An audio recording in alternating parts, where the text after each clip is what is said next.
Okay, we're going to get started because I'm getting distracted now. Okay. So, the Mr. Men and Little Miss Treasury. I picked this up from a charity shop a couple of weeks ago, and it cost me a whole £2.50. Oh, okay.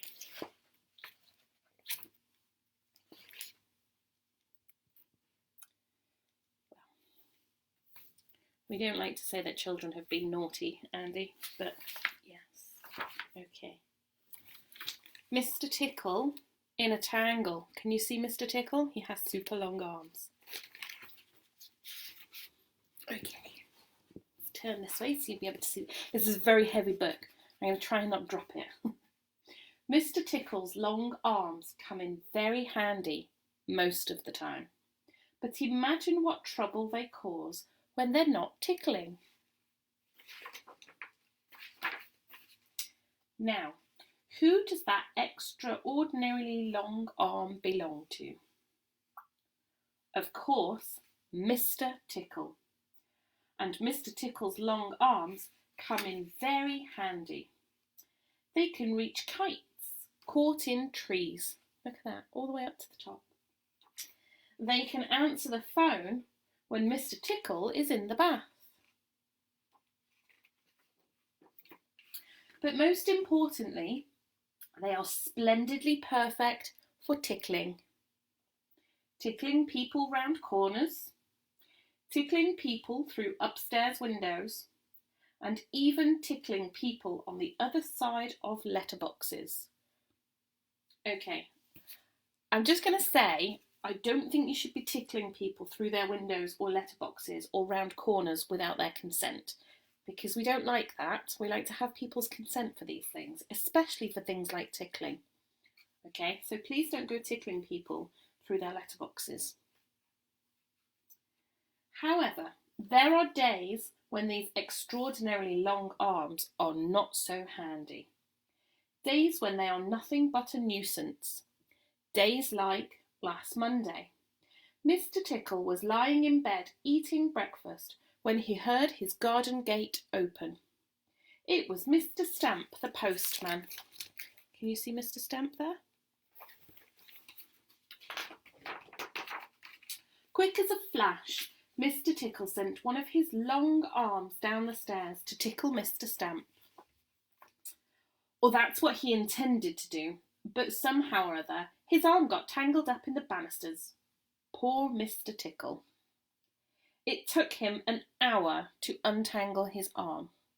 Okay, so here's one of the problems of trying to tickle somebody without their consent. You get tangled. And frankly, it serves you right. The letter Mr. Stamp had delivered was an invitation from Mr. Uppity for lunch at the Grand Hotel. Mr. Tickle took the bus to town and sat on the upper deck. There's Mr. Tickle, see? Mr. Tickle sent one of his long arms down the stairs to tickle the bus driver, but somehow or other the ticket inspector trod on his arm. Ouch! Okay, it's also not a very good idea to tickle the bus driver because the bus driver needs to concentrate on driving the bus. Mr. Tickle arrived at the Grand Hotel and rushed through the revolving door. Or rather, he tried, but somehow or other his arms got caught in the door. The fire brigade had to be called out to untangle his arms, by which time he had missed lunch.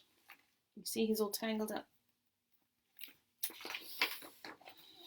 Poor Mr. Tickle. No lunch, and even worse, no tickles. It was a very sad Mr. Tickle who set off for home. Suddenly he heard something. He stopped. Somebody was approaching from around the corner.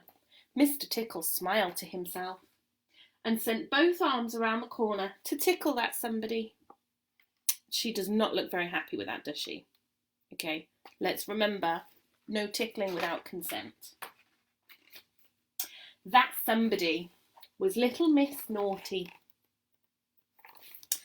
And she tied those extraordinarily long arms together in a knot.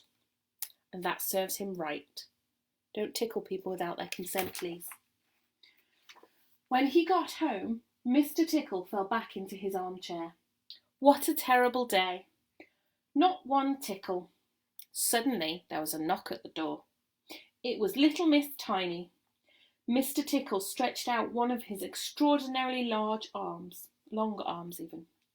Well, one tickle was better than none. Not without consent, it isn't.